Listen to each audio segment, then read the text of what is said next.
시청자 여러분 안녕하십니까? 유튜브 채널 JTB 뉴스가 선보이는 여의도 정치. 오늘은 최광욱 전 의원님과 함께 하겠습니다. 자, 의원님 안녕하세요. 예. 드디어 지방선거와 그 다음에 미니 총선이 마무리됐습니다. 그러네요. 지금 정리를 해보면 지방선거 같은 경우는 모두 16곳 가운데 민주당이 12곳, 국힘이 4곳입니다. 광역단체장 기준으로. 네, 광역단체장 기준으로. 네. 그런데 이제 국힘이 가져간 곳이 서울, 대구, 경북, 경남. 그리고 재보궐은 14곳 가운데 민주당 9, 국힘 넷, 무소속 하나입니다. 예. 자, 하나씩 알아보도록 하겠습니다. 먼저 서울이 질 걸로 예상하셨어요? 전혀 예상 못했죠. 그랬죠. 많은 사람들이. 예. 제가 선거 당일날 다음 날 이제 쭉 개표 방송 이어지고 하면서 새벽 한 5시 정도까지 잠을 못 잤는데 예.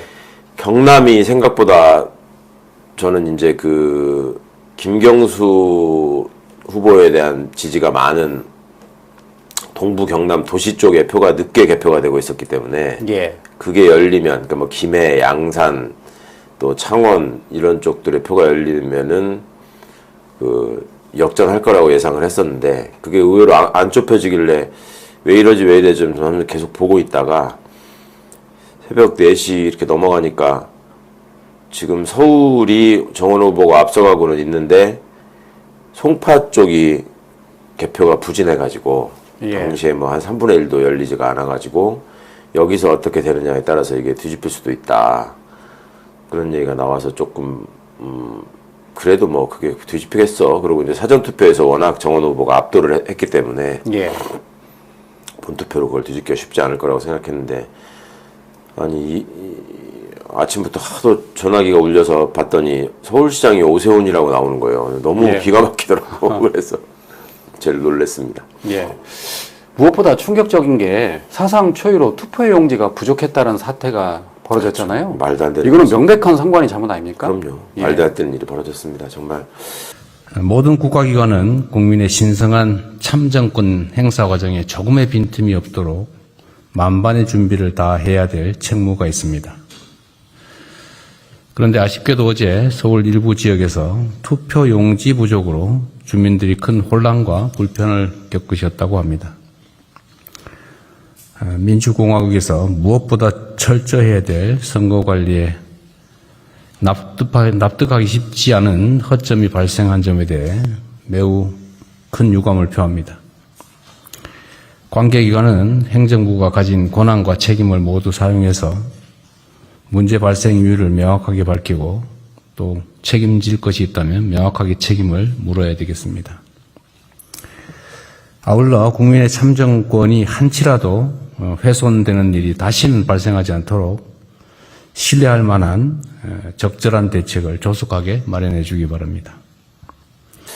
예전부터 선관위 행정에 좀 문제가 있다라는 지적들은 사실은 많이 있었고 선관위 직원들이 그 안에서 본인들이 어떤 업무를 더 발전시키고 하기 위해서 노력하는 분도 있지만 그 안에 그냥 안주하고 대충 지내는 분들도 많았거든요. 예. 그리고 선거 현장에서 이제 투표소에서 또 개표소에서 벌어지는 일들과 관련해서 본인들이 직접 모든 문제를 체크하고 해결하고 책임지는 게 아니라 거기 지원하러 나온 행정공무원들한테 이래라 저래라 하고 지시하고 빠지는 식의 모습 때문에 예.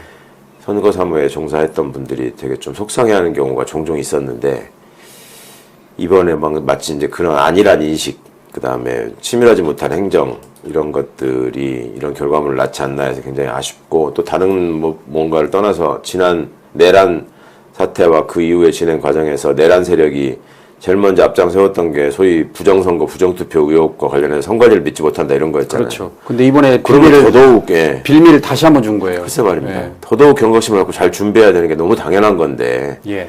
세상에 있지도 않던 투표용지가 부족하다니요. 예전에 우리가 언제 그런 얘기를 들어본 적이 있습니까?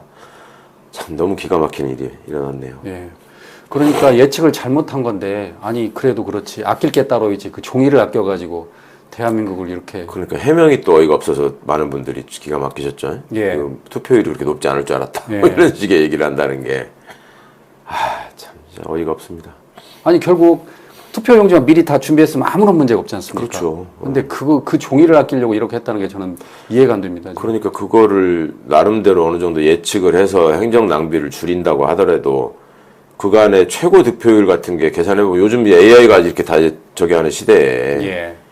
그게 그렇게 어려운가요? 그러니까 유권자의 70% 아니 65%만 준비를 해놔도 아무 문제 없는 거 아니에요. 그렇죠. 어? 예. 그걸 넘어가는 경우는 없었으니까.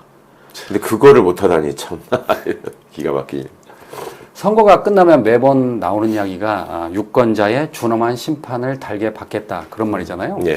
그렇다면 이번 오세훈 시장의 5선 당선 그리고 정원우 후보의 패배 이걸 어떻게 해석해야 됩니까?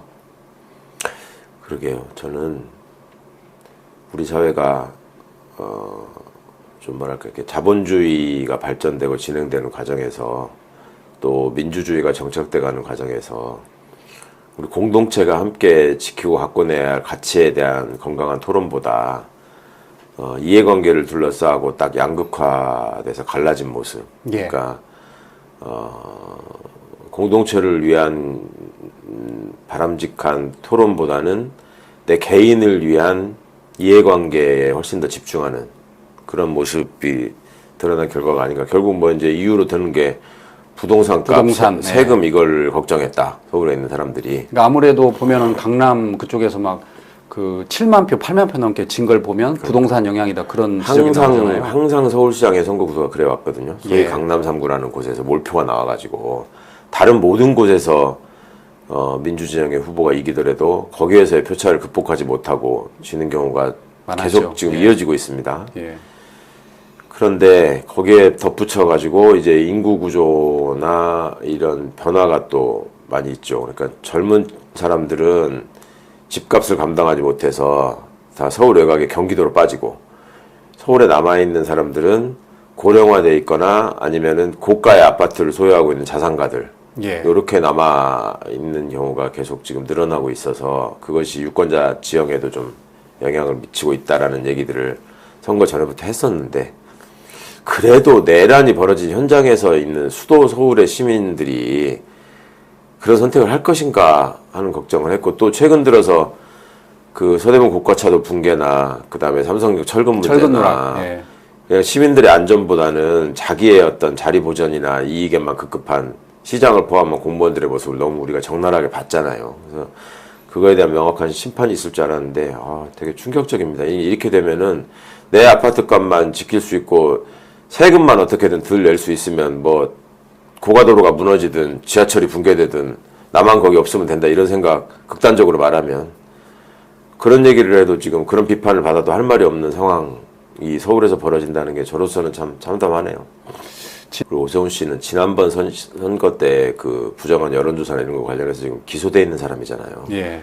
근데 그런 거조차도 다 선거 과정에서 참 아이고